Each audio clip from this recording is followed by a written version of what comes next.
श्यामल कोमलांगम सीता समारोपित वाम भागम पाणो महासायक चारु चापम नमामि रामम रघुवंशनाथम। भगवान के प्रतिष्ठा हो गया है और उनका जो है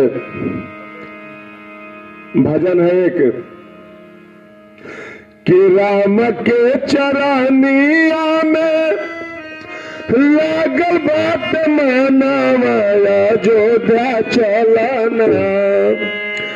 राम के चरनिया में लागल बात मानवा अयोध्या चलना। देखे राम के मूर्तिया अयोध्या चलना हो अयोध्या चलना। देखे राम के मूर्तिया अयोध्या चलना हो अयोध्या चलना। भगवान का 10 अवतार है। तुलसी बाबा लिखे कि दोई अनुचारा दोई बारी चारा बना ले। दोई अनुचारा दोई बारी चारा बना ले। चारा विप्र दोई भूप कहले।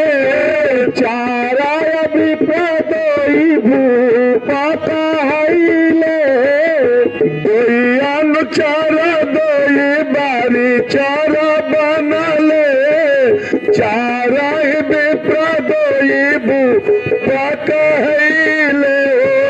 भूप कहले कि 10 अवतार प्रभु के 10 अवतार प्रभु के सारी मूर्तिया अयोध्या चलना।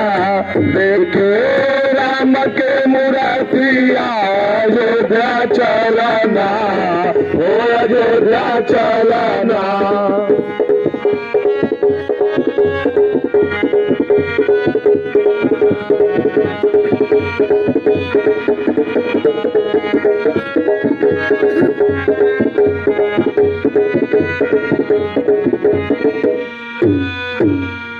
कहना बा कि 500 साल बाद आइले दिवाली।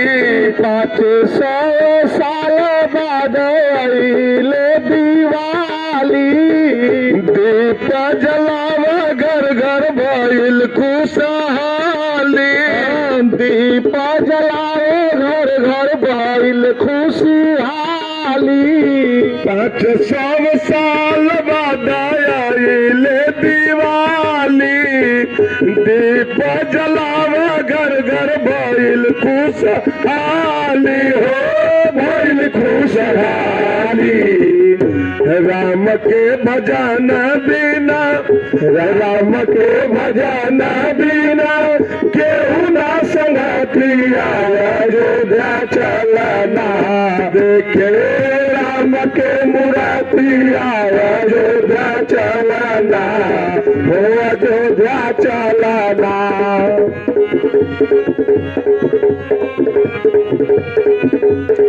समझ में आ रहा ना कि त्रेता युग आ गई।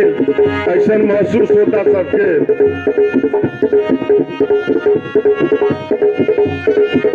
ना ना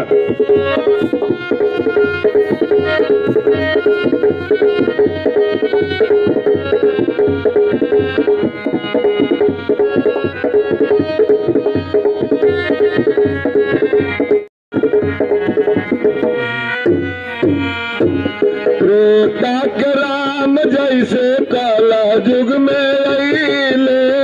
त्रेता के राम जैसे काला युग में अइले। राम सिया के देखे मना रसैले। राम सिया के देखी मना रसैले। त्रेता के राम जैसे काला युग में अइले। राम सिया के देखी मनहार सैले, मनहार सैले। करुणा निधान प्रभु के, करुणा निधान प्रभु के, सावली सुरतिया अयोध्या चलना, देखे राम के मूर्तिया अयोध्या चलना, हो अयोध्या चलना, देखो राम के मूर्तिया अयोध्या चलना, हो अयोध्या चलना।